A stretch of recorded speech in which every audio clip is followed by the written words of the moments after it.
எல்லாருக்கும் screen share ஆகுதா? தெரியுது மாதாஜி. ஹரே தெரியுதுமா. Krishna. Thank you Mataji, thank you Prabhuji. Ah நம்ம அப்ப இன்னைக்கு கீர்த்தன் ஆரம்பிக்கலாம்.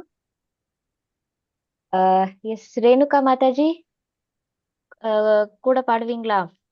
ரிப்பீட் பண்ணலாமா? பண்ணலாம்.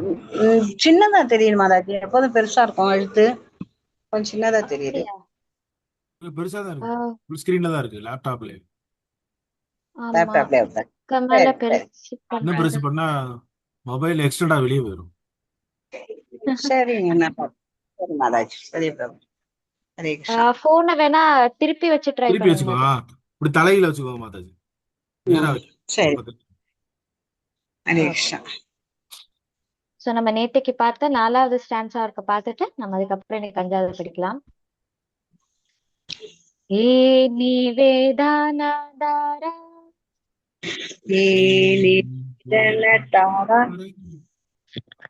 ఏ నివేదనధర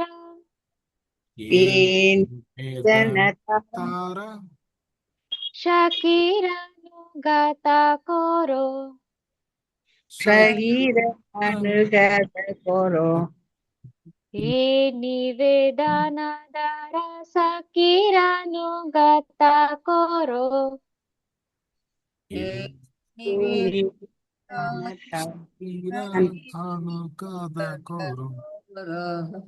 సేవ అధికార దియే கோரோ தேவ அதிகாரதியே కోరో నిజ దాసి கோரோ தாசி సేవాధికార దియే కోరో నిజ దాసి సేవాధికార దిగి కోరు నిజ దాసి ఏ నివేదన దారో సకీరాను గత కోరో నివేదన షకీరా అనుకద కోరు సేవాధికార దియే కోరో నిజ దాసి శివాదిగార దియి కోరు నిజ దాసి.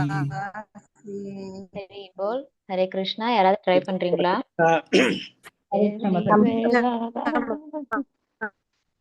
ஹரே மாதாஜி கிருஷ்ணா லேட்டா மாதாஜி. வந்துட்டோம், சாரி மாதாஜி. ஹரி போல் ஹரி போல். இல்ல மாஜி, நான் கொஞ்சம் ஒரு நிமிஷம் சீக்கிரம் ஆரம்பிச்சேன். எஸ் மாதாஜி, பாடலாம். ட்ரை பண்றீங்களா? தாரா சகிர அனுகத கோரோ சேவா அதிகாரதியே கோரோ தாசி. ஹரி போல். ஹரே கிருஷ்ணா. Thank you Malleswari Mataji and Lakshmi Mataji, Renuka Mataji. ஹரி போல். பண்றேன் மாதாஜி. யாரு? மல்லீஸ்வரி மாதாஜி, நான் உங்களை கொஞ்சம் மியூட் பண்ணிக்கிறேன். Yes, thank you Mataji. Okay, I think Revathi Mataji. So நம்ம 5th ஸ்டான்ஸா படிச்சுட்டு நம்ம பாடலாம் Mataji. Is that okay? Hari போல். दीना कृष्ण दासे कोई दीना कृष्ण दासी कोई ये ना मोरा होय मोरा होय दीना कृष्ण दासे होय ये ना मोरा होय दीना कृष्ण दासे कोई न मोरा होय श्री राधा गोविंदा प्रेमे श्री श्री राधा गोविंदा प्रेमे श्री राधा गोविंदा प्रेमे श्री राधा गोविंदा प्रेमे सदा ये न पासी सदा भासी सदा ये न भासी सदा भासी श्री राधा गोविंदा प्रेमे सदा ये न भासी श्री राधा श्री राधा गोविंद गोविंद प्रेमे सदा येन भासि दीना कृष्ण दासे को ये ना मोरा होय। दीना कृष्ण दास को ये न मोरा होय। श्री राधा गोविंद प्रेमे सदा येन भासि। श्री राधा गोविंद प्रेमे सदा येन भासि। हरे कृष्णा। எஸ் ஹரிசங்கர் பிரபுஜி ட்ரை பண்றீங்களா? हरे कृष्ण माता जी। हरे कृष्णा। दीना कृष्ण दासे गो ये न मोरा होय। श्री राधा गोविंद प्रेमे सदा ये न बासी। हरे कृष्ण। बोल हरे कृष्णा। தேங்க்யூ பிரபுஜி. எந்த மாதாஜி ட்ரை பண்றீங்க? மாதாஜி நான் பண்ணவா மாதாஜி? ஹரே கிருஷ்ணா. எஸ் மாதாஜி. சுதா பேசுறேன் மாதாஜி. எஸ் சுதா மாதாஜி. எஸ் மாதாஜி. दीन कृष्ण दासे को ये न मोरा होय। श्री राधा गोविंद प्रेमे सदा ये न पासी। ஹரி போல் ஹரே கிருஷ்ணா. தேங்க்யூ சுதா மாதாஜி. எஸ் ரேவதி மாதாஜி பாடலாம். ரேவதி மாதாஜி மியூட்ல இருக்கீங்க. दीने कृष्ण दासे हो ये न मोरे होय। श्री राधा गोविंद प्रेमे सदा ये ने वासी। ஹரி போல் ஹரே கிருஷ்ணா. தேங்க்யூ ரேவதி மாதாஜி. லாஸ்டா வனஜா மாதாஜி பாடுறீங்களா? மட்டும் ஸ்கிரீன் ஷேர் பண்ணட்டா? ஆமா ஆமா கீழே உள்ள இங்கிலீஷ் வேண்டாம். தெரியுமா? Okay super. இப்ப தெரியுதுமா? இப்ப தமிழ் மட்டும் நல்லா தெரியுது. தேங்க்யூ மாதாஜி. ஹரி போல் ஹரே கிருஷ்ணா. சோ இன்னைக்கு பகவத்கீதா 4வது சாப்டர்ல நம்ம 16வது ஸ்லோகம் வந்து படிக்க போறோம். ஹரி போல். ஓகே எஸ் அன்மியூட்ல இருக்கிறவங்க நம்ம கூட வாசிக்கலாம். கிம் கர்ம கிம் அகர்மேதி किं कर्म கிம் கர்ம கிம் அகர்மேதி किं कर्म கிம் கர்ம கிம் அகர்மேதி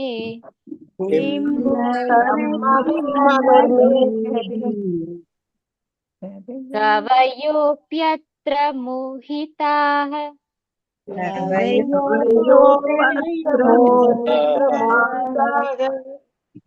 கவயோப்யத்ர மோஹிதாः கவயோப்யத்ர மோஹிதாः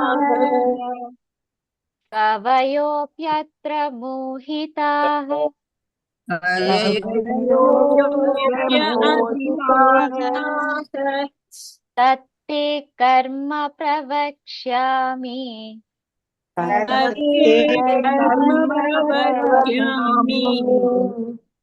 தத்தே கர்ம பிரவக்ஷ்யாமி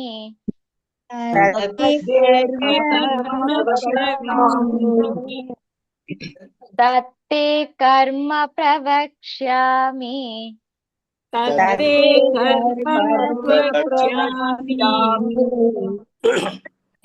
யஜ்ஞாத்வா மோக்ஷ்யசே சுபாத்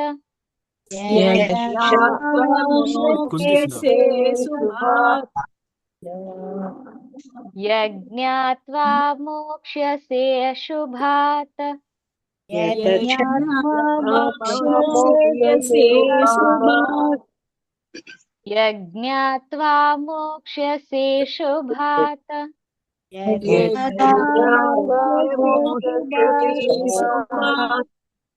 கிம் கர்ம கிம் அகர்மேதி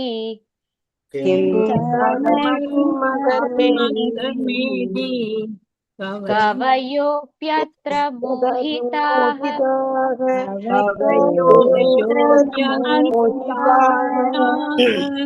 தத்தே கர்ம பிரவக்ஷ்யாமி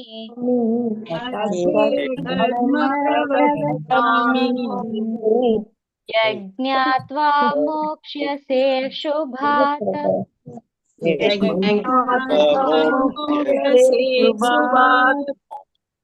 हरि बोल. हरे कृष्णा. வாசிக்கலாம். எஸ் சுதா பாஸ்கரன் மாதாஜி வாசிக்கிறீங்களா? हरे कृष्ण माताजी.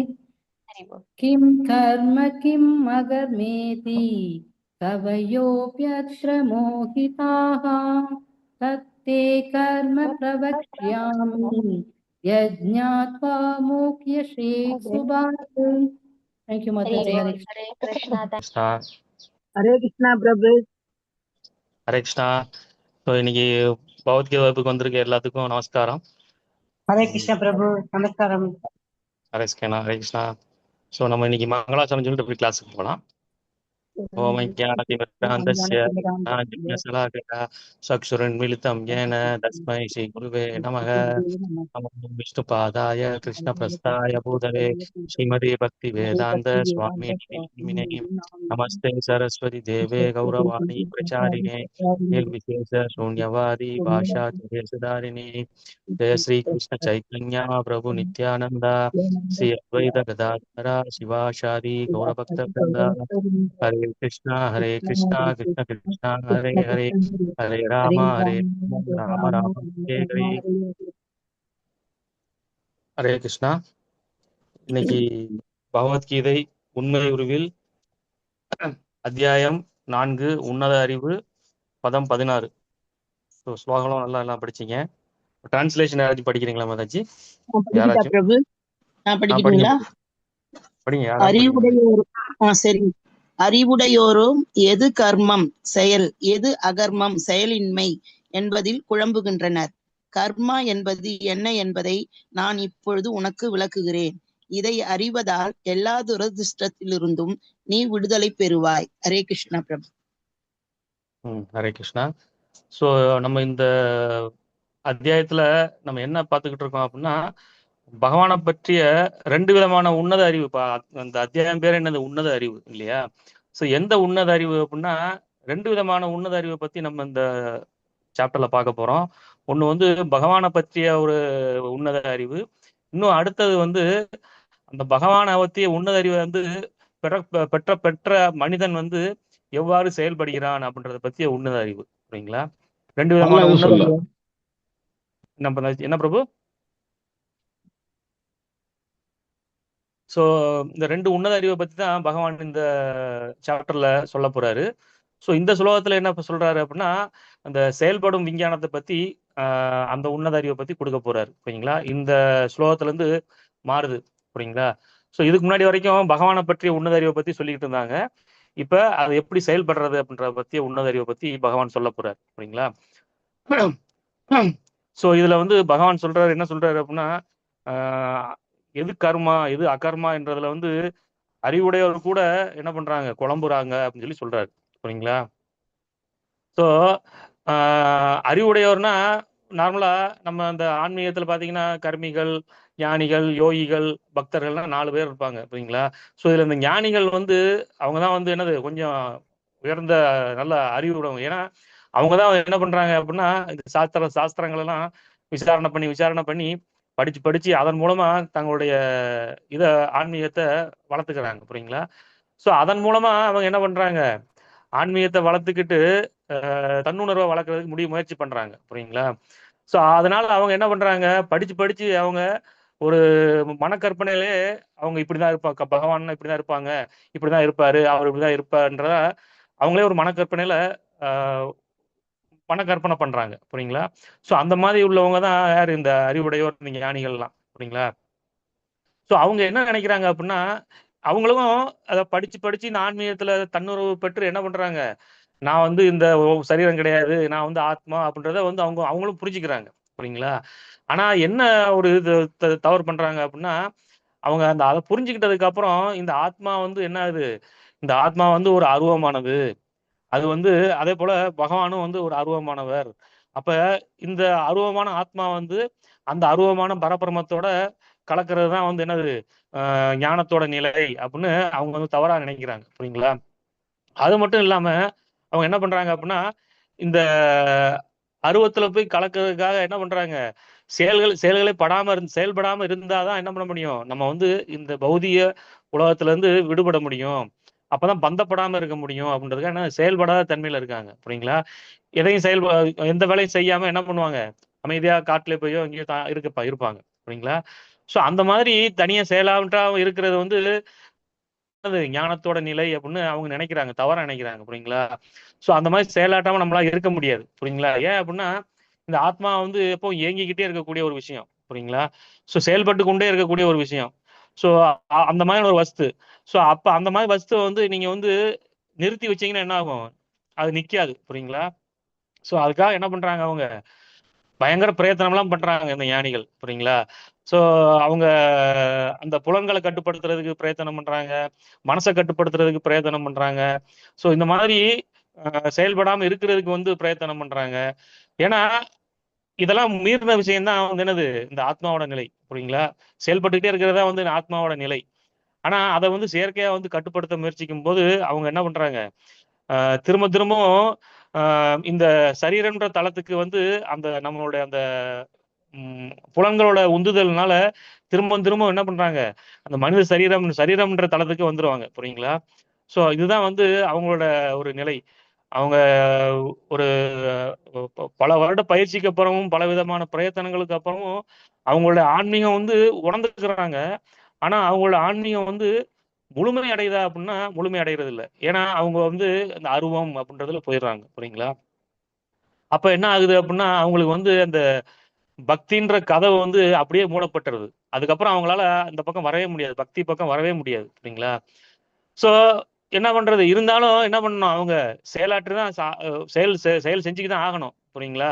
அப்ப அவங்க என்ன பண்றாங்க, ஒரு ஸ்டேஜ்ல நான் இந்த உடம்புல இருக்கும்போது செயல்பட்டு தானே ஆகணும். அப்ப அதுக்காக என்ன பண்றது, சமூக பணிகளில் ஈடுபடுறது, மக்கள் பணி, மகேஷன் பணி அப்படின்னு சொல்லி என்ன பண்றாங்க, ஸ்கூல் கட்டுறது, அந்த அன்னதானம் போடுறது, பிளஸ் வந்து சத்திரம் கட்டுறது, கோயில் கட்டுறது, இந்த மாதிரி விஷயங்கள்லாம் என்ன பண்றாங்க, எடுத்துக்கிட்டு செய்யறாங்க. புரியுங்களா? சோ இது எல்லாமே வந்து என்னது, நம்ம வந்து சரீரம்ன்ற நிலையில இருந்து செய்யக்கூடிய ஒரு நிலை. புரியுங்களா? ஆனா இது சத்துவ குணத்துல செய்யக்கூடிய ஒரு நிலை தான். ஆனாலும் என்ன பண்றாங்க, அந்த சத்துவ குணம்னு அன்றது வந்துட்டாலே என்ன ஆகுது, நம்ம என்ன அடுத்து ரஜோ குணம் தமோ குணம் எல்லாமே வந்துடும். புரியுங்களா? சோ அப்ப அந்த இந்த சத்துவ குணத்தினாலையும் அவங்க கட்டுப்படுத்தப்படுறாங்க. புரியுங்களா? சோ அதனால இந்த அறிவாளிகள் இந்த ஞானிகளால கூட என்ன பண்ண முடியாது, புரிஞ்சு கொள்ள முடியாது அப்படின்னு சொல்லி பகவான் இங்க சொல்றாரு. புரியுங்களா? அப்ப அப்ப இந்த ஞானிகள் இப்படி வந்து தன்னுணர்வை வந்து அடைய முயற்சிக்கிறாங்க. ஆனா பக்தர்கள் என்ன பண்றாங்க அப்படின்னா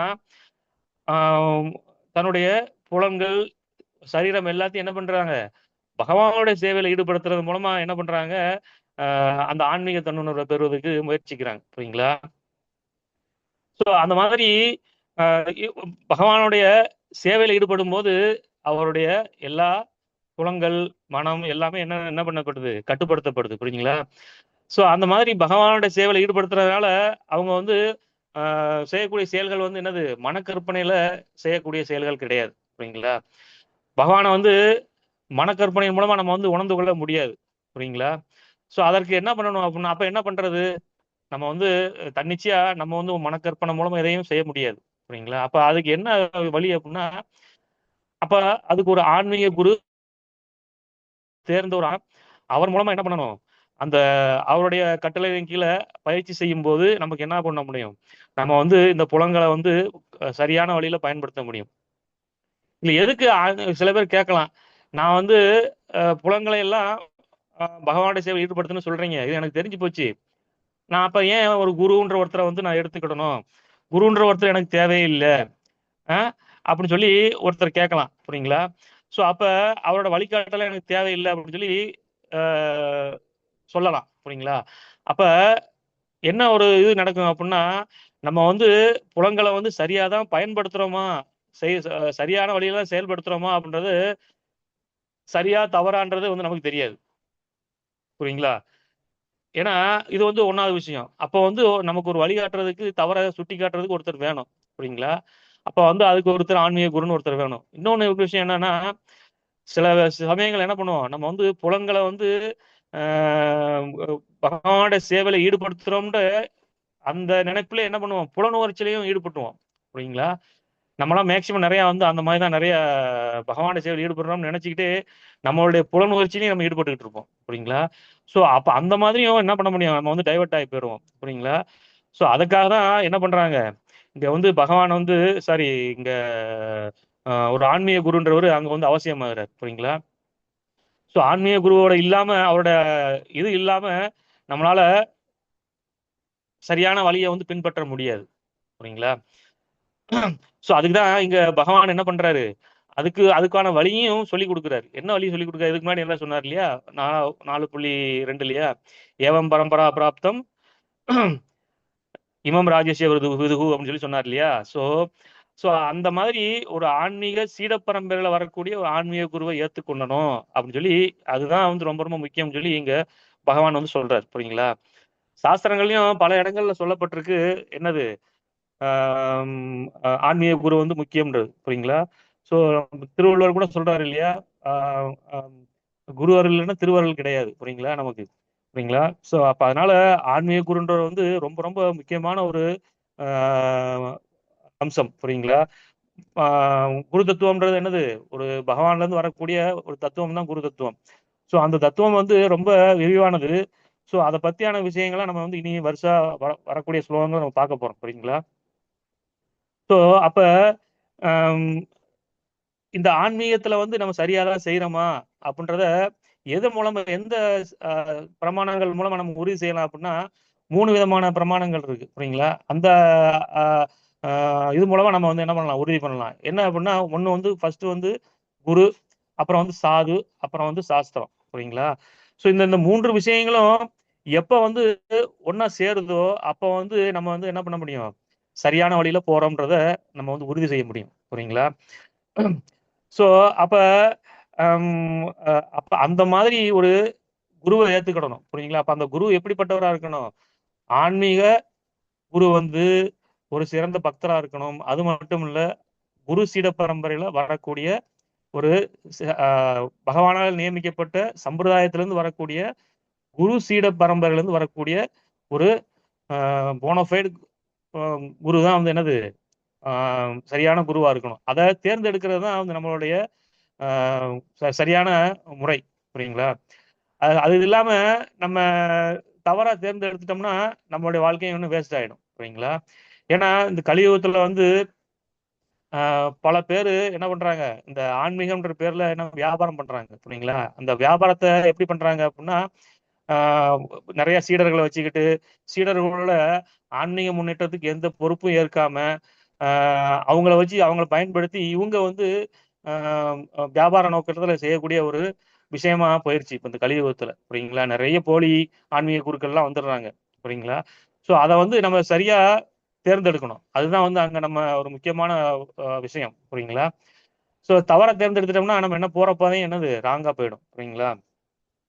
ஸோ இதுக்கு தான் என்ன சொல்றாங்க அப்படின்னா, நம்ம ஸ்ரீமத் பாகவத்துல ஒரு சின்ன ஒரு நிகழ்வு இருக்கு. என்ன நிகழ்வு அப்படின்னா, நம்ம ஏற்கனவே கொஞ்சம் இதுக்கு முன்னாடி இந்த இதெல்லாம் பார்த்துருக்கோம், சுயம்பு மனு பத்தி எல்லாம் பார்த்துருக்கோம் இல்லையா.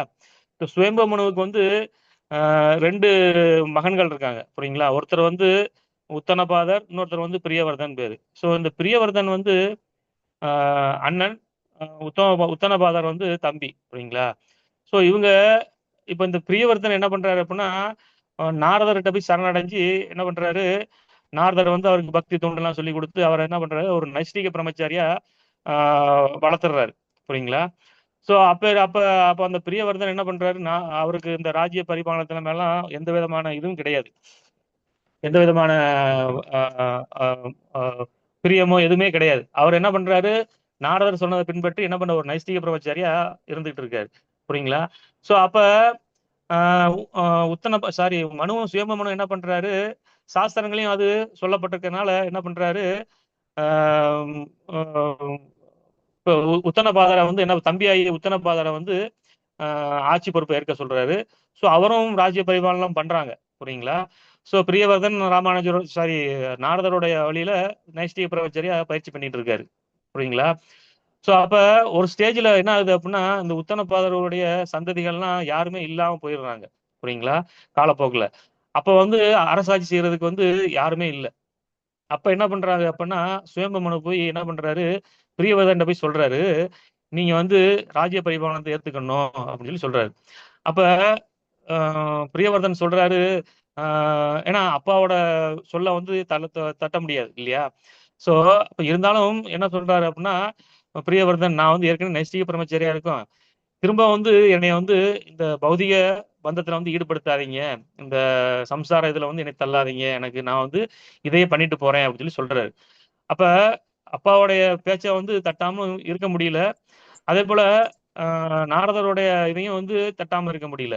புரியுங்களா. சோ அப்ப அந்த மாதிரி ஒரு குழப்பமான நிலை வரும்போது அப்ப என்ன பண்றாங்க அப்படின்னா, அந்த இடத்துல பிரம்மா வராரு. பிரம்மாவும் சிவபெருமானும் வந்து என்ன பண்றாங்க அப்படின்னா, பிரியவர்தனுக்கு வந்து உபதேசிக்கிறாங்க. என்ன உபதேசம் பண்றாங்க அப்படின்னா, நீ வந்து ராஜ்ய பரிபாலனத்தை ஏற்றுக்கொள்றதுதான் என்னது பகவானுடைய விருப்பம், அதனால நீ அதை வந்து ஏத்துக்கோ அப்படின்னு சொல்லி சொல்றாங்க. புரியுங்களா. சோ அப்ப பிரம்மா தான் வந்து என்னது மூத்த ஆச்சாரியார், பூர்வாச்சாரியார். புரியுங்களா. சோ அப்ப அவரே சொன்ன உடனே நாரதர் முனி வந்து அதுக்கு எந்த விதமான மறுப்போ எந்த விதமான கோபமோ படல. ஏன்னா நான் சொல்றதான் சரின்னு நாரத முனி சொல்லல. ஏன்னா அவரோட உயர்ந்த அவரோட குரு யாரு, பிரம்மா. சோ பிரம்மாவும் சிவபெருமானும் வந்து சொல்லும் போது அதை என்ன பண்றாரு, அப்படியே ஏத்துக்கிறாரு நாரத முனிவர். அது மட்டும் இல்ல பிரியவர்தனும் ஏத்துக்கிறாரு. புரியுங்களா. சோ இங்க என்ன சொல்றாங்க அப்படின்னா, சோ பிரியவர்தன் ஏத்துக்கிட்டு அப்புறம் ராஜ்ய பரிபாலனத்தை ஏத்து பண்றாரு. புரியுங்களா. சோ இப்ப இங்க வந்து என்ன முக்கியம்னா, ஒரு குழப்பமான சூழ்நிலை வரும்போது ஒரு ஆன்மீக குருவோட தேவை வந்து அவசியமாகுது. புரியுங்களா. சோ அப்ப அதனாலதான் இந்த பிரம்மா சொன்னதை வந்து அவங்க மறுப்பு சொல்லாம என்ன பண்றாரு, பிரியவர்தன் அந்த இதை ஏத்துக்கிறார். புரியுங்களா. சோ இதெல்லாம் வந்து என்னது சாஸ்திரம் கூட எல்லாமே சொல்லுது. புரியுங்களா. சோ அதனால இந்த கிருஷ்ண உணவு பயிற்சி செய்வதுன்றது வந்து என்னது ரொம்ப ரொம்ப ஒரு சூட்சமான விஷயம். புரியுங்களா. சோ அதை வந்து ஒருத்தரோட மன கற்பனையாலேயோ நம்மளுடைய புத்திசனத்தாலேயோ சாஸ்திர ஞானத்தினால என்ன பண்ண முடியாது, புரிஞ்சிக்கவே முடியாது. புரியுங்களா. அப்ப ஒருத்தர் எப்படி புரிஞ்சுக்கணும் அப்படின்னா, அது இந்த குரு சீட பரம்பரையில் வரக்கூடிய ஒரு பக்தர்கள் மூலமா புரிஞ்சு கொள்ள முடியும். அப்ப அந்த ஆன்மீக குரு யாருன்னா அந்த குரு சீட பரம்பரையில் வரக்கூடிய ஒரு பக்தர். புரியுங்களா. சோ அவரும் வந்து என்னது தன்னோட மனக்கற்பனையில செயல்படுறது கிடையாது. புரியுங்களா. சோ அதுக்கு அவர் வந்து அவருடைய முந்தைய ஆச்சாரியர்கள் எப்படி சொன்னாங்களோ அதைப்படி நடந்துக்கிறார். புரியுங்களா. சோ அப்பதான் நம்ம வந்து கிருஷ்ண உணவுல செயல்படும் போது இந்த 3 விதமான ஆதாரங்கள் சொன்னேன் இல்லையா, குரு சாது சாஸ்திரம், இந்த 3 வந்து ஒன்னா இணையும். புரியுங்களா. சோ இந்த ஆன்மீக குருன்றவர் மனக்கற்பனையில செயல்படுறது இல்ல, தன்னோட முந்தைய ஆச்சாரியர்களுடைய சொற்படி வழி நடத்துறாரு. தன்னுடைய சிஷியர்களையும் அவரும் அந்த மாதிரி நடந்துக்கிறாரு, சிஷியர்களையும் அப்படிதான் வழி நடத்துறாரு. புரியுங்களா. சோ அப்ப அந்த ஆச்சாரிய பரம்பரையோட கருணையும் கிடைக்கிறது, ஆசீர்வாதமும் கிடைக்கிறது அந்த யாரெல்லாம் அந்த பரம்பரையில வராங்களோ அவங்களுக்கு. புரியுங்களா. சோ அப்ப அந்த குரு சொல்றத அந்த அப்ப குருவும் அந்த ஆச்சாரிய பரம்பரையும் எதன் அடிப்படையில இயங்குறாங்க அப்படின்னா சாஸ்திரத்தினோட அடிப்படையில இயங்குறாங்க. புரியுங்களா. குருவும் அந்த ஆச்சாரிய பரம்பரை இருக்கு இல்லையா, சீட பரம்பரை, அவங்க எதுல இயங்குறாங்க அப்படின்னா அந்த சாஸ்திரங்கள் மூலமா இயங்கிக்கிட்டு இருக்காங்க. புரியுங்களா. அப்ப இந்த சாஸ்திரங்கள் வந்து யாரால கொடுக்கப்பட்டது அப்படின்னா சாதாரண மனுஷனால உருவாக்கப்பட்டது கிடையாது. புரியுங்களா. அது வந்து பகவானால கொடுக்கப்பட்ட விஷயம் தான் என்னது சாஸ்திரம். புரியுங்களா. அவனால உருவாக்கப்பட்டதுதான் சாஸ்திரம். புரியுங்களா. அதான் எங்க பிரபுபாதர் இங்க சொல்றாரு, அது பாகவத்துல ஒரு கோட்டை கொடுக்குறாரு. புரியுங்களா. தர்மம் து சாட்சாத் பகவத் பிரணீதம் அப்படின்னு சொல்றாரு. புரியுங்களா. சோ பகவானுடைய ஆணைகளையும் கட்டளைகளையும் நிறைவேற்றுறதுதான் அவருடைய பக்தி தொண்டுல ஈடுபடுறதுதான் என்னது பகவானுடைய தர்மம். புரியுங்களா. சோ அந்த தர்மத்தை ஃபாலோ பண்றதுதான் என்னது நம்மளுடைய ஒவ்வொருத்தருடைய வாழ்வின் நோக்கமும் கூட. புரியுங்களா. சோ அததான் இங்க செய்யணும். அதனாலதான் இங்க பகவான் என்ன சொல்றாரு, எது கர்மம் அகர்மம்ன்றதுல தெரிஞ்சிக்கவே முடியாது பெரிய அறிவாளிகள் கூட அப்படின்னு சொல்லி சொல்றாரு. இதுக்கு இன்னொரு இது கூட ஒரு சின்ன கதை கூட வந்து பாகவத்துல இருக்கு. என்ன அப்படின்னா, நிருக மகாராஜா அப்படின்னு சொல்லி ஒருத்தர் இருந்தார். புரியுங்களா. அவர் வந்து பெரிய அரசர். அது மட்டும் இல்ல தான தர்மங்கள்லாம் பண்ணி ரொம்ப சிறப்பா இருந்தார். புரியுங்களா. அப்போ ஒரு நாள் அவர் என்ன பண்றாரு அப்படின்னா, ஒரு பிராமணர் வந்து அவருக்கு வந்து இது தானம் கேட்டு வர்றாரு. அப்ப அவர் என்ன பண்றாரு, ஒரு பசுமாடை வந்து தானமா கொடுக்குறாரு. புரியுங்களா. சோ அப்ப அவர் அந்த பிராமணரும் அந்த பசுமாடை வாங்கிட்டு போயிடுறாரு.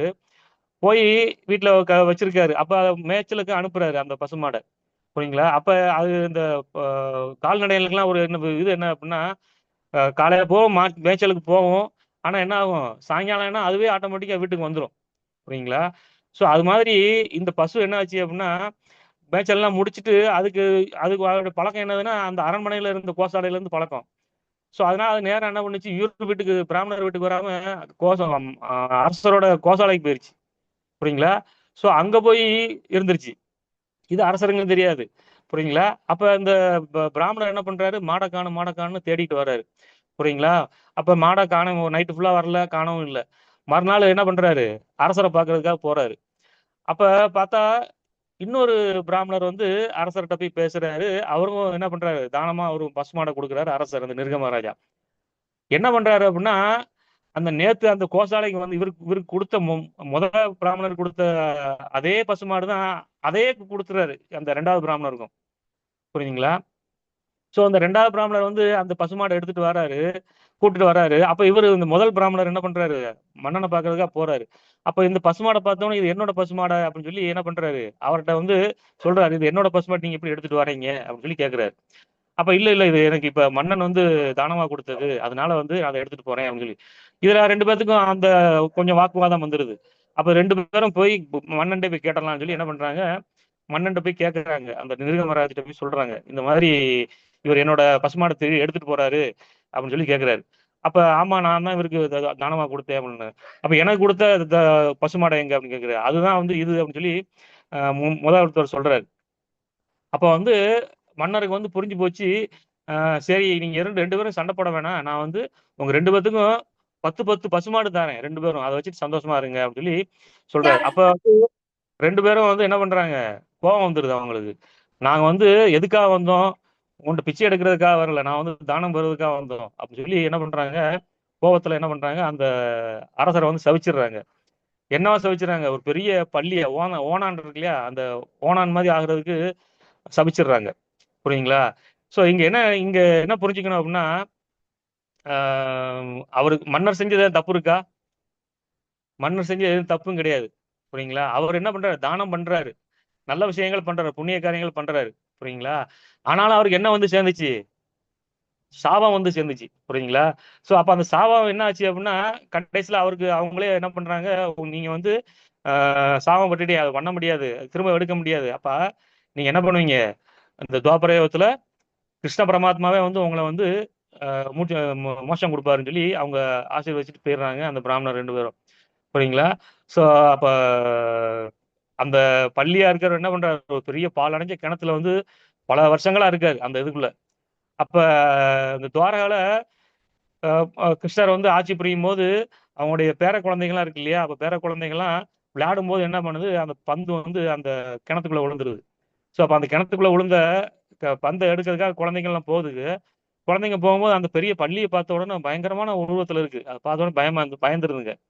பயந்து வந்து கிருஷ்ணர்கிட்ட சொல்லும் போது என்ன பண்றாரு, கிருஷ்ணர் போய் அந்த தன்னுடைய கரத்தால அந்த பள்ளியை தொடும்போது என்ன பண்றாரு, அவர் நிருக மகாராஜா வந்து பழைய உருவம் பெற்று என்ன பண்றாரு, மோட்சம் அடைகிறாரு. புரியுங்களா? இது வந்து ஒரு கதை.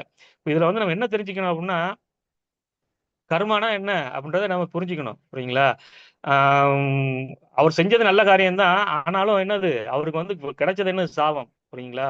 ஸோ இதைதான் வந்து பகவான் வந்து 2வது சாப்டர்ல சொன்னார் இல்லையா, கர்மண்யவாதி அதிகாரஸ்தே மாபலேசு கதாசுன்னு சொல்லி சொன்னார் இல்லையா. அதாவது கடமைய செயல்களை செய்யறதுக்கு தான் நமக்கு வந்து அதிகாரம் இருக்கு. புரியுங்களா? ஸோ அதனோட பலன்கள்ல வந்து நமக்கு அதிகாரமே கிடையாது. பலன்கள் வந்து நம்மளோட இதே கிடையாது. பலன்கள் எப்படி வேணாலும் கிடைக்கும். புரியுங்களா? ஸோ அததான் இங்க சொல்ல வர்றாரு. புரியுங்களா? கர்மான்றது வந்து ரொம்ப குழப்பமான ஒரு விஷயம், அதை வந்து யாராலும் புரிஞ்சிக்க முடியாது அப்படின்னு சொல்லி சொல்றாரு. ஸோ அப்ப அதுக்கு எப்படி சரியா அதை எப்படி நம்ம தெரிஞ்சுக்கிறது அப்படின்னா, ஒரு ஒரு சிறந்த ஆன்மீக குருவோட கட்டளையின் கீழே நம்ம செயல்படும் போது அவர் வந்து நமக்கு வழிகாட்டுறது மூலமா நம்ம தெரிஞ்சுக்கலாம். சரிங்களா? ஸோ ஏன்னா இதுக்கு முன்னாடி 3வது சாப்டர்ல நம்ம பார்த்திருக்கோம் இல்லையா, நம்மளுடைய செயல்கள் எல்லாமே என்னது, எதன் மூலமா செய்யப்படுது, பிரகிருதே கிரியாமானி குணை கர்மானி சர்வசக அப்படின்னு சொல்றாரு. ஸோ நம்ம செய்யக்கூடிய செயல்கள் நடந்து இந்த 3 குணங்களால தான் செய்யப்படுது அப்படின்னு சொல்லி சொல்றாரு. புரியுங்களா? ஆனா நம்ம என்ன நினைச்சுக்கிறோம், நான் தான் செய்யறேன்னு நினைச்சுக்கிறோம். புரியுங்களா? ஸோ அப்ப அந்த 3 குணங்களோட தளத்துல இருந்தாலே என்ன பண்ண முடியாது, நம்ம வந்து புரிஞ்சிக்கவே முடியாது. புரியுங்களா? அப்ப அந்த குணங்களோட தளத்துல இருக்கும்போது நம்ம செய்யக்கூடிய செயல்கள் வந்து என்னது, புண்ணிய காரியங்களா இருக்கலாம், பாவ காரியங்களா இருக்கலாம், செயல்களே இல்லாத ஒரு காரியங்களா இருக்கலாம். புரியுங்களா? ஸோ இது எது அப்படின்றத நம்மளால புரிஞ்சிக்க முடியாது. விளைவுகள் உள்ள செயல்கள் எது, விளைவுகள் இல்லாத செயல்கள் எது, அப்புறம் வந்து பாவ செயல்கள் எது, புண்ணிய செயல்கள் எதுன்றது நம்மளால புரிஞ்சிக்கவே முடியாதான். புரியுங்களா? ஸோ இந்த நிர்கமராஜோட கதை நம்ம அதுதான் சொல்ல வந்தேன். புரியுங்களா? ஸோ அவர் செஞ்சது புண்ணிய காரியம் தான், ஆனாலும் அவருக்கு கிடைச்சது என்ன, சாபம். ஸோ புரியுங்களா? ஸோ அதனால இந்த கர்மாவுடைய இதை பத்தி நம்மளால புரிஞ்சிக்கவே முடியாது அப்படின்னு சொல்லி பகவான் இந்த ஸ்லோகத்துல சொல்றாரு. ஸோ அதனால இனி வரக்கூடிய ஸ்லோகங்கள்ல அதை பத்தி உனக்கு சொல்ல போறேன் அப்படின்னு சொல்லி சொல்றாரு. கர்மானா என்ன, அகர்மானா என்ன, விகர்மானா என்ன அப்படின்னு அடுத்த ஸ்லோகங்களை வந்து சொல்ல போறாரு. ஸோ கர்மானா சாஸ்திரங்கள் படி செய்யக்கூடிய செயல்கள் வந்து கர்மா. சாஸ்திரங்கள்ல சொல்லப்படாத விஷயங்களை எதிர்த்து செய்யக்கூடிய செயல்கள் எல்லாமே விகர்மா. அப்புறம் அகர்மானா எந்த விதமான விளைவுகளும் கொடுக்கக்கூடாத, விளைவுகள் இல்லாத ஒரு செயல் வந்து அகர்மா. அது வந்து என்னது, பக்தி தொண்டு அப்படின்றத பகவானின் வரக்கூடிய ஸ்லோகங்களை வந்து சொல்ல போறாரு. ஸோ இதுக்கு வந்து என்ன நம்ம ஒரு சரியான தீர்வு அப்படின்னா, ஒரு சிறந்த ஆன்மீக குரு வந்து தேர்ந்தெடுக்கணும். புரியுங்களா? அதுதான் வந்து என்னது சரியான தீர்வு. புரியுங்களா? ஸோ நம்மளுடைய மனக்கற்பனை மூலமா நம்ம எதையுமே வந்து பக்தி தொண்டை செய்யவே முடியாது. ஸோ அதனாலதான் ஈவன் நம்ம பிரபுபாதர் கூட நம்ம பகவத்கீதைக்கு விளக்க உரை எழுதும் போது என்ன பண்றாரு, உண்மை உருவில் அப்படின்னு சொல்றாரு. புரியுங்களா? அவர் வந்து அவரோட சொந்த மனக்கற்பனையில எழுதல அது இந்த பகவத்கீதை. புரியுங்களா? நீங்க பின்னாடி பாத்தீங்கன்னா பிரபுபாதர் யாரெல்லாம் ரெஃபர் பண்ணியிருக்காருன்னு சொல்லியிருப்பாரு, எந்தெந்த இதெல்லாம் ரெஃபர் பண்ணியிருக்கேன்னு. ஸோ அதுல அவருடைய முந்தைய ஆச்சாரியார் யாரு, பக்தி சித்தாந்த சரஸ்வதி தாக்கூராரு, பக்தி வினோத் தாக்குரார், விஸ்வநாத் சக்கரி தாக்கூரார், பலதேவ் வித்யாபூஷன், ராமானுஜர், மத்துவாச்சாரியார், இவங்களை போன்ற அவருடைய நம்ம சீடப்பரம்பில் வரக்கூடிய முந்தைய ஆச்சாரியர்களுடைய விளக்க உரைகளை எல்லாம் சரியா புரிஞ்சுக்கிட்டு, நம்மளுடைய முந்தைய ஆச்சாரியர்கள் எப்படி நம்மளை புரிஞ்சுக்கிட்டாங்க அந்த விஷயங்களை அப்படின்னு அவங்க புரிஞ்சுக்கிட்ட கோணத்துல நமக்கு வந்து கொடுக்குறாரு. புரியுங்களா? அதை வந்து இப்ப உள்ள காலதேச பாத்திரத்துக்கு ஏற்ற மாதிரி, இப்ப உள்ள பிரச்சனைகளுக்கு ஏற்ற மாதிரி அதை எப்படி அதை வந்து எப்படி பின்பற்றலாம் அப்படின்றதுக்கு ஏற்ற மாதிரி என்ன பண்றாரு பிரபுபாதர் வந்து ரொம்ப எளிமையா நமக்கு கொடுத்துருக்காரு. அதனாலதான் இந்த பகவத்கீதைக்கு பேர் உண்மை உருவில் பேரு. புரியுங்களா? ஸோ பிரபுபாதர் என்ன பண்றாரு, அவருடைய சீடப்பரமை மூலமா அதை வந்து நமக்கு வந்து இந்த பகவத்கீதை கொடுத்துருக்காரு. புரியுங்களா? ஸோ இதை வந்து இந்த மாதிரி சீடப்பரம்பரை மூலமா, ஆன்மீக குரு மூலமா தான் நம்ம வந்து என்ன பண்ண முடியும், சரியான முறையில புரிஞ்சிக்க முடியும். புரியுங்களா? இல்லாட்டினா என்ன பண்ண முடியும், நம்ம தெளிவான தவறான முடிவுகள் எடுத்துருவோம். புரியுங்களா? நிறைய பேர் பகவத்கீதைக்கு விளக்க உரையெல்லாம் கொடுக்குறாங்க இல்லையா, அவங்க என்ன பண்றாங்க, சில பேர் என்ன பண்றாங்க, குழப்பமான விஷயங்களை கொடுத்துருப்பாங்க. சில பேர் என்ன பண்ணுவாங்க, தெளிவாவே தவறான விஷயங்களை கொடுத்துருவாங்க. புரியுங்களா? ஸோ அப்ப அதை நம்ம படிக்கும்போது என்ன ஆகும், நம்மளும் ஒரு குழப்பமான சூழ்நிலை இருந்தா கூட ஒன்றும் பிரச்சனை கிடையாது, ஆனா அது புரியலன்னு சொல்லி விட்டுருவாங்க. ஆனா தெளிவா தவறான முடிவு எடுத்துருவாங்க. புரியுங்களா? ஸோ அந்த மாதிரி தான் எடுக்கக்கூடாது. புரியுங்களா? அதுக்குதான் வந்து என்ன பண்றாரு பிரபுபாதருங்க உண்மை உருவில் அப்படின்றத பகவத்கீதை நம்ம கொடுத்துருக்காரு. புரியுங்களா? ஸோ அப்ப இந்த விஷயங்களை வந்து நம்ம எப்படி புரியும் அப்படின்னா, நம்ம வந்து ஒரு இந்த ஆன்மீகமான விஷயங்கள்லாம் நம்மளுடைய மனக்கற்பனைகளை புரிஞ்சிக்க முடியாது. புரியுங்களா? அதை வந்து என்ன பண்ண முடியும், இதயபூர்வமாக தான் புரிஞ்சிக்க முடியும். புரியுங்களா? ஸோ இந்த சாஸ்திரங்களை வந்து நம்ம இதயபூர்வமாக தான் புரிஞ்சிக்க முடியும். ஸோ அப்போ அந்த நம்மளுடைய சொந்த புத்தினாலேயோ அறிவு கூர்மையினாலோ அதை புரிஞ்சிக்கவே முடியாது. சரிங்களா? ஸோ பகவானுடைய பாதத்திலையும் குருவனுடைய பாதத்திலையும் நம்ம ஆத்ம சமர்ப்பணம் செய்யும் போது அப்பதான் இந்த சாஸ்திரங்களுடைய கதவு வந்து திறக்கப்படுது. சரிங்களா? அப்பதான் வந்து என்னது, அதுல சொல்லப்பட்டிருக்கக்கூடிய விஷயங்கள், ரகசியங்கள் எல்லாமே வந்து என்ன பண்ணும், நமக்கு வந்து புரிய வரும். புரியுங்களா? ஸோ இது ரொம்ப முக்கியமான விஷயம். இந்த ஆன்மீக குருன்றது ஒரு நம்ம வாழ்க்கையில முக்கியமான ஒரு அவசியமான ஒரு நபரா இருக்கிறார். புரியுங்களா? அதை வந்து சரியான முறையில ஒரு சீட பரம்பரையில் வரக்கூடிய ஆன்மீக குருவை தேர்ந்தெடுக்கணும்ன்றதுதான் இந்த ஸ்லோகத்தின் மூலம் நம்ம தெரிஞ்சக்கூடிய விஷயம். ஸோ அதன் மூலமா நம்ம என்ன பண்ண முடியும், கர்மானா என்ன, அகர்மானா என்ன, விகர்மானா என்னெல்லாம் நம்மளால புரிஞ்சிக்க முடியும், சரியா புரிஞ்சிக்க முடியும். அதுதான் இந்த படத்தை பகவான் சொல்ல போறாரு. இனி வர ஸ்லோகங்களையும் அதான் சொல்ல போறாரு. ஹரே கிருஷ்ணா. சாரி, நான் ஒரு 5 நிமிஷம் கூட எடுத்துட்டேன். நான் இதோட ஸ்டாப் பண்றேன். எதுவும் சந்தேகங்கள் இருந்தா கேட்கலாம். ஹரே கிருஷ்ணா. ஹரே கிருஷ்ணா. இந்த கர்மா என்பது செயல்படுதல், அகர்மா என்பது செயலின்மை, விகர்மா என்பதற்கு ஒரு சுருக்கமாக சொல்லுங்க. அதாவது விகர்மான்றது வந்து சாஸ்திரங்களுக்கு புறம்பான செயல்களை செய்யறது பிரபு. கர்மான்றது சாஸ்திரங்கள் மூலமா சாஸ்திரங்கள் படி செய்யறது வந்து கர்மா, சாஸ்திரங்கள் எதிராக செய்யறது விகர்மா. அகர்மான ஆகர்மா அப்படின்னா, கர்மா இல்ல நம்ம நிறைய ஆ போட்டு பண்ணுவோம் இல்லையா, கர்மா அகர்மா. ஆகர்மா அதாவது செயல்களே இல்லாத ஒரு செயல். அதாவது விளைவுகள் இல்லாத செயல். அது என்ன செயல் அப்படின்னா என்ன செயலா இருக்கும்? விளைவுகள் இல்லாத செயல் வந்து பக்தி தொண்டு தான் வந்து என்னது, பகவான் செய்யக்கூடிய செயல் தான் என்னது, விளைவுகளே இல்லாத செயல். நன்றி No நன்றி. expectation, Prabhu. No expectation, no attachments. சரியா கேட்கல No மாதிரி break. expectation, no attachments. Okay, ஆமா மாதிரி. இப்ப கேக்குதா? கேக்குது மாதிரி. No attachments, no expectation. எதிர்பார்ப்பு இருந்தாதான் நமக்கு வந்து அட்டாச்மெண்ட் வருது இல்லையா? அது அகர்மாவா? Okay. அது அகர்மாவா? ஆமா, அது அகர்மா. ம். அது அகர்மான்னு சொல்ல முடியாது. நான் என்ற அகம்பாவம். அகர்மான்னு சொல்ல முடியாது. அஹ், அதாவது எதிர்பார்ப்பு இல்லாட்டினா என்ன ஆகும் அப்படின்னா உங்களுக்கு வந்து அந்த ஆசைகள் இருக்காது, புரியுங்களா? ஆசைகள் வராது இல்லையா? அந்த ஆசைகள் இல்லாட்டினா உங்களுக்கு வந்து நம்ம செய்யக்கூடிய செயல்கள் வந்து புண்ணிய செயல்கள் மாதிரி ஆயிடும், புரியுங்களா? புண்ணிய செயல்கள் மாதிரி ஆயிடும். அதனால பகவானுக்கு செய்யக்கூடிய செயல் தான் வந்து என்னது, எந்த விதமான அகர்மா, எந்த விதமான விளைவுகளும் இல்லாதது. ஏன்னா அந்த டிசைர் வந்து எப்படி வேணா இருக்கலாம், பாவ செயலாகவும் இருக்கலாம், புண்ணிய செயலாகவும் கூட இருக்கலாம். அதனால அந்த சொல்ல வரேன்.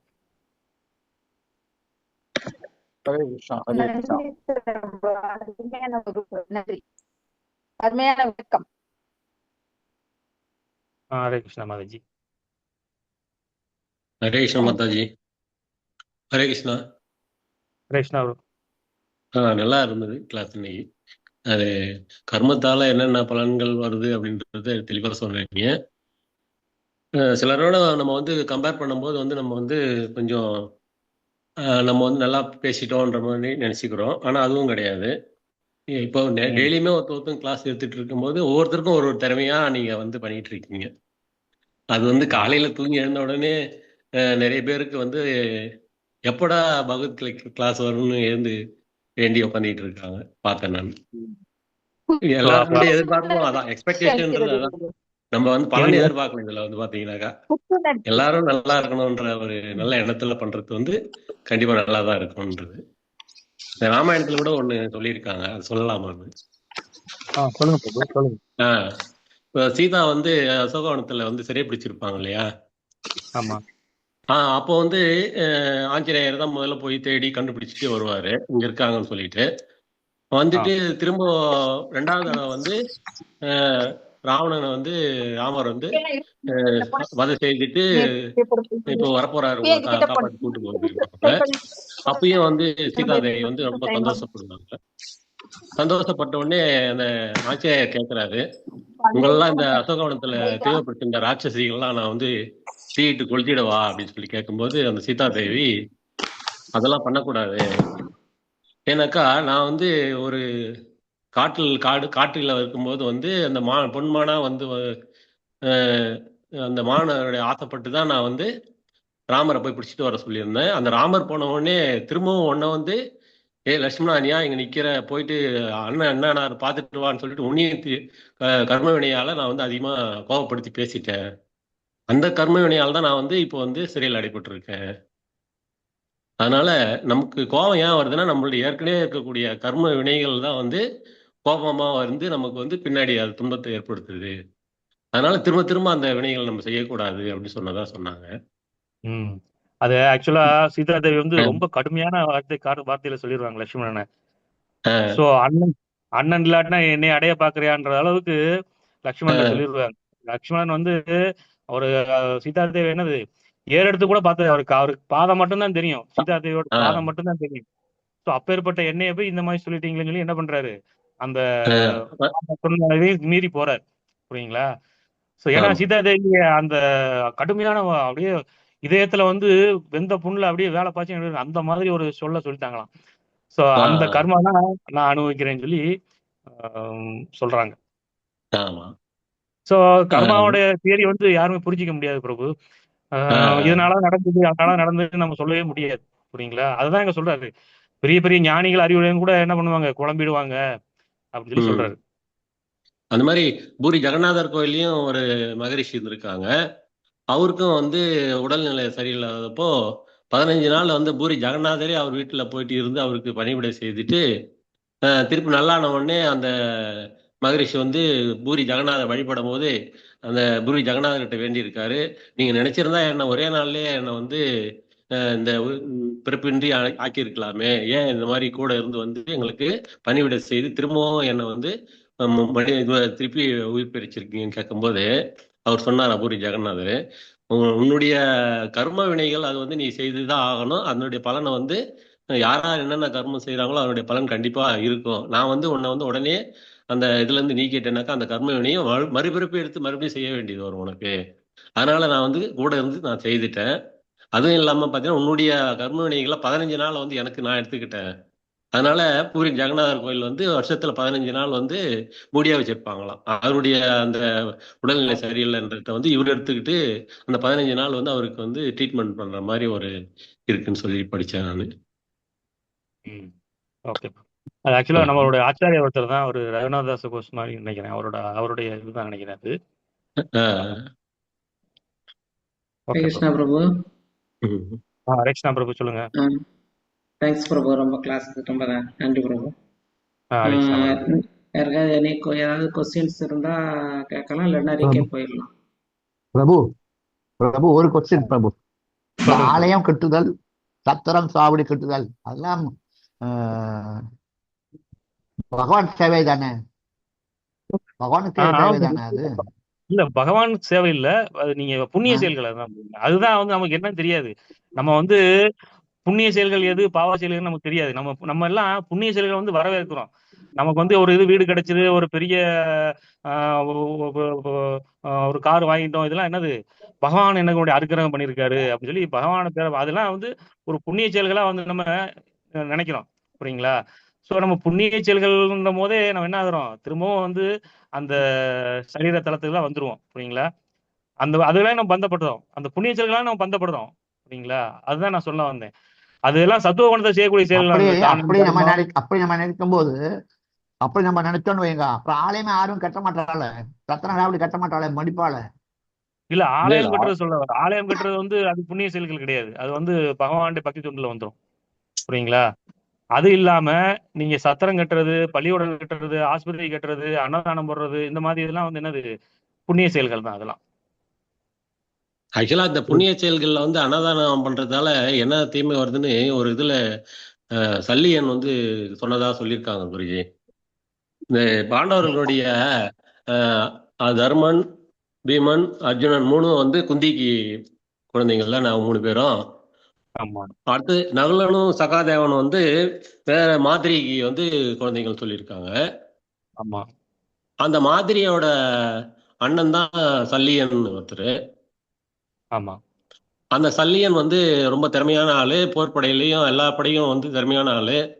இப்போ இந்த மாதிரி கௌரவர்களுக்கும் பாண்டவர்களுக்கும் போர் முண்ட போது அவர் வந்து என்ன செய்திருக்காரு, அவருடைய இருக்கக்கூடிய நாட்டில் இருக்கக்கூடிய எல்லா படைகளையும் திரட்டிக்கிட்டு பாண்டு கிட்ட சண்டை போறதுக்காக எல்லாம் வந்துட்டு இருக்கும்போது வழியில வந்து தள்ளி கிருஷ்ணர் என்ன செய்திருக்காரு, வழியெல்லாம் சாப்பாடு போடுறதுக்காக ரெடி பண்ணிட்டாரு, கூடாரம் போட்டுட்டு நல்ல வசதியான சாப்பாடுலாம் செய்துட்டு இருக்கும்போது இவரு படையெல்லாம் வரும்போது இவருக்கு வந்து எப்பயுமே என்ன வீக்னஸ்னாக்கா, எப்படா பசி எடுத்தாலும் உடனே எங்க இருக்காம சாப்பிட்டுருவாரு அவரு.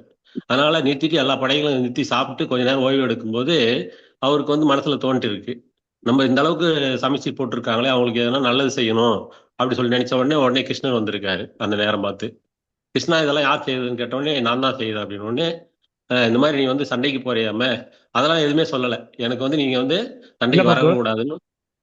சாரி பிரபு, இல்ல பிரபு, தப்பா புரிஞ்சுக்கீங்க. அது கிருஷ்ணர் மட்டும் போடல, கிருஷ்ணர் பாடல போடல. சரிங்களா? துரியோதனன் போட்டிருப்பான். புரியுங்களா? துரியோதனன் வந்து அவர் வர்றது தெரிஞ்சுக்கிட்டு என்ன பண்றான், அவர் வழி நெடுக அவர் படைகளுக்கு எல்லாம் சாப்பாடு போடுறது, குதிரைகளுக்கு எல்லாம் ஓய்வு கொடுக்கறதுக்கு புல்லு அதெல்லாம் வந்து எல்லாம் வசதியெல்லாம் பண்ணி கொடுப்பான். ஆனா சல்லியன் வந்து அவ்வளவு பெரிய மகாரதன். சோ அப்ப அந்த சல்லியன் வந்து எல்லாம் சாப்பிட்டு ரொம்ப திருப்தி அடைஞ்சிட்டு என்ன சொல்றாரு, இதை செஞ்ச ஒரு யாரு அவங்க அப்படின்னு சொல்லி அவர் என்ன நினைக்கிற, பாண்டவர்கள் தான் செஞ்சிருப்பாங்கன்னு நினைச்சிட்டு சொல்றாரு. இவங்களுக்கு தான் என்னுடைய முழு திருப்தியும், அவங்களுக்கு தான் என்னுடைய ஆதாரம்னு சொல்லி சொல்றாரு.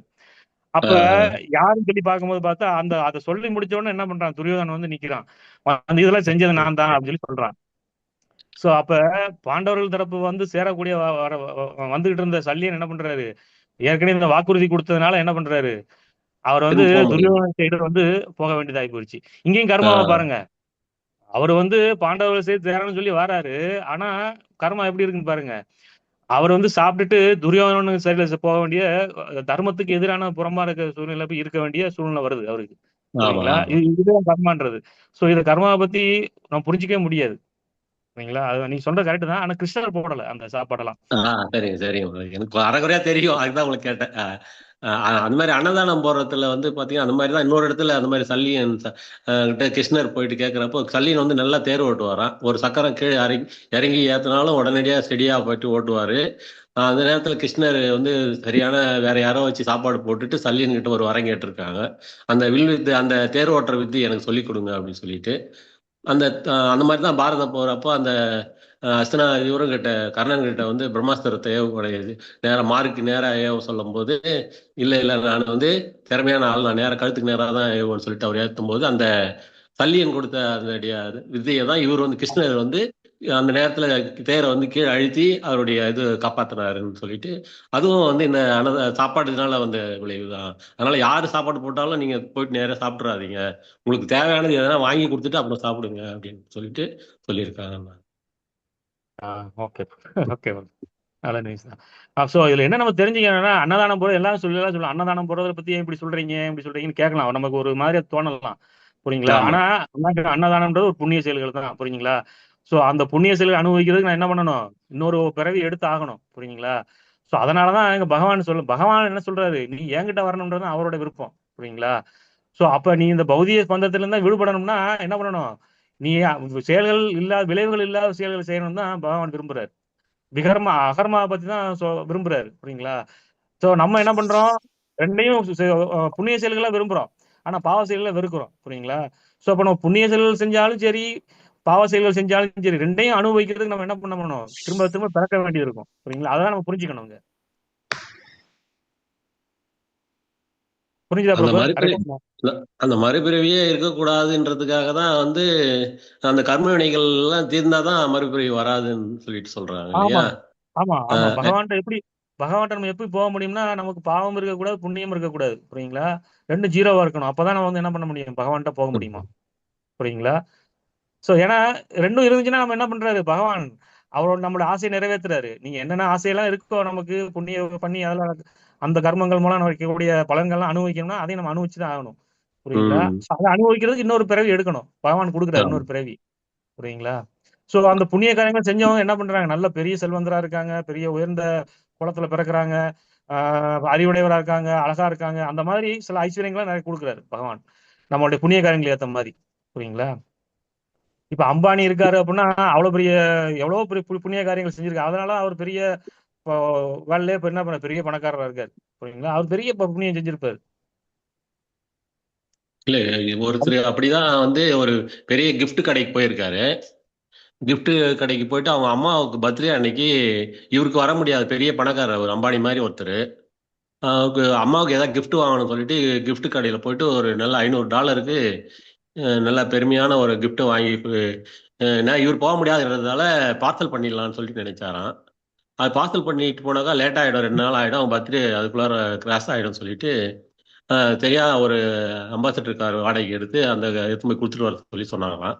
சரின்னு சொல்லிட்டு அந்த அம்பாசிடர் காரில் பார்சல் ஏற்றிட்டு வரும்போது அங்கே வெளியே வரும்போது ஒரு சின்ன ஒரு 8 வயசு குழந்தை வந்து அவர்கிட்ட ஒரு ₹1 10 கேட்டிருக்கு. உடனே 10 ரூபா கொடுத்துருக்காரு அவரு. அந்த 10 ரூபா எதுக்குன்னு சொல்லிட்டு நம்ம போய் பார்ப்போம்னு சொல்லிட்டு அந்த பொண்ணு திறந்து போயிருக்காரு. அந்த பூக்கடையில் போயிட்டு ஒரே ஒரு ரோஜா பூ எடுத்துக்கிட்டு போயிருக்கு. எங்கம்மா போறேன்னு கேட்டா எங்க அம்மாவுக்கு பர்த்டே இன்னைக்கு, நான் கொடுக்க போறேன்னு சொல்லிட்டு போயிருக்கு. அவர் பின்னாடியே இவரும் என்னதான் பண்ணுதுன்னு சொல்லி பார்க்கலாம் சொல்லிட்டு போனாக்கா அவங்க அம்மா வந்து ஒரு கல்லறையில வச்சிருந்துருக்காங்க. அந்த கல்லறையில மேல வந்து அந்த ரோஜா பூ வச்சுட்டு வேண்டிக்கிச்சான் அந்த குழந்தை.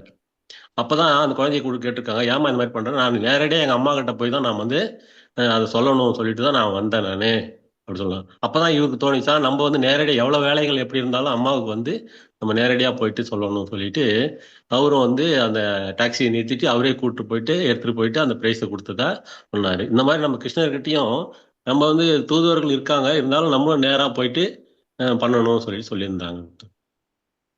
சரி, ஓகே. ஹரே கிருஷ்ணா பிரபு. ஹரே கிருஷ்ணா மாதாஜி. மாதாஜி தேங்க்யூ. தேங்க்ஸ் பிரபு. உமா மாதாஜி ஓகே இன்னைக்கு ரீகப் பண்றாங்க. மாதாஜி இருக்கீங்களா? ஹரே கிருஷ்ணா பிரபு. ஹரே கிருஷ்ணா மாதாஜி. ஹரே கிருஷ்ணா மாதாஜி. எல்லாருக்கும் ஹரே கிருஷ்ணா. பிரபு இன்னைக்கு பகவானும் பக்தன் விஞ்ஞானியை பத்தி சொல்லியிருந்தீங்க பிரபு. அப்புறம் 4 பக்தர்கள் பத்தி சொல்லியிருந்தீங்க. கர்மா அகர்மாங்கிறதையும் சொல்லியிருந்தீங்க. கதை வந்து நீர்க்க மகாராஜாவோட கதையும் சொல்லியிருந்தீங்க. ரொம்ப நல்லா இருந்தது. ஞான செயல்பாடு பத்தி சொல்லியிருந்தீங்க பிரபு. சத்துவகுணம் ரஜோகுணம் தமோகுணத்தை பத்தியும் சொல்லியிருந்தீங்க. குரு சீட பரம்பரையை நம்ம எடுத்து பண்ணணுங்கிறதையும் சொல்லியிருந்தீங்க. குரு பரம்பரையிலிருந்து எடுக்கிறவங்க புலன்களை வந்து சரி தவறுங்கிறத சொல்லுவாங்கங்கிறதையும் சொல்லியிருந்தீங்க. அதுல பிரியவர்தன் வந்து பிரம்மாவை குருவா எடுத்து செய்ததை பத்தியும் ரொம்ப நல்லா சொல்லியிருந்தீங்க. திருவள்ளுவரை பத்தியும் சொல்லியிருந்தீங்க. சாது சாஸ்திரம் குரு சாது சாஸ்திரங்கிறத சரியான வகையில நம்ம போகணுங்கிறத காமிச்சு கொடுக்கறத பத்தியும் சொல்லியிருந்தீங்க. பிரபுபாதாவும் குரு எடுத்து இருக்கிறதுனால நம்மளும் நல்ல ஒரு குரு பரம்பரையில் இருக்கிறவங்கள எடுத்து இருக்கணுங்கிறத நல்லபடியா சொன்னீங்க. கிருஷ்ணரை பத்தியும் சொல்லியிருந்தீங்க பிரபு. ரொம்ப நல்லா இருந்தது. ஹரே கிருஷ்ணா பிரபு. ஹரே கிருஷ்ணா மாதாஜி. தேங்க்ஸ் மாதாஜி. நன்றி பிரபு. ஹரே கிருஷ்ணா. தேங்க்யூ மாதாஜி. சுருக்கமா அழகா சூப்பரா சொன்னீங்க. ஏதோ எனக்கு தெரியும் கொஞ்சம் தான் நோட் பண்ண முடியும் மாதாஜி. எனக்கு அவ்வளவா வர்றதில்ல, சொல்றது திருப்பி சொல்றது வரமா. ஓகே இன்னும் கொஞ்ச நாள் கழிச்சு நீங்களே கிளாஸ் எடுப்பீங்க மாதாஜி. பிரபு நீங்க எல்லாம் எடுத்து நாங்களும் உங்க மாதிரி இருந்தவங்க தான். என்ன எப்படி எழுதுன்னு சொல்லணும்னு தெரியாது. அதுக்கப்புறம் குருவோட கருணை இருக்கணும் நமக்கு. இந்த மாதிரி அறிக்கை தம்புற மாதிரி அவங்களோட குரு கருணையெல்லாம் நமக்கு கிடைக்க போய் தான் நமக்கு வந்து நாங்களாம் இப்போ எடுக்கிற அளவுக்கு கிளாஸ் எடுக்கிற அளவுக்கு கொஞ்சம் முன்னேறி வந்திருக்கோம். அதனால நீங்களும் அதுதான் என்ன சொல்றது, குருவோட கடாட்சம் வேணும், குருவோட கருணை வேணும். புரியுங்களா? ஸோ அது இல்லாம நம்ம வந்து போகவே முடியாது, மேல வர முடியாது இந்த ஆன்மீக விஷயங்கள்ல. புரியுங்களா? அதை பத்தி புரியாது இல்லாட்டா நமக்கு.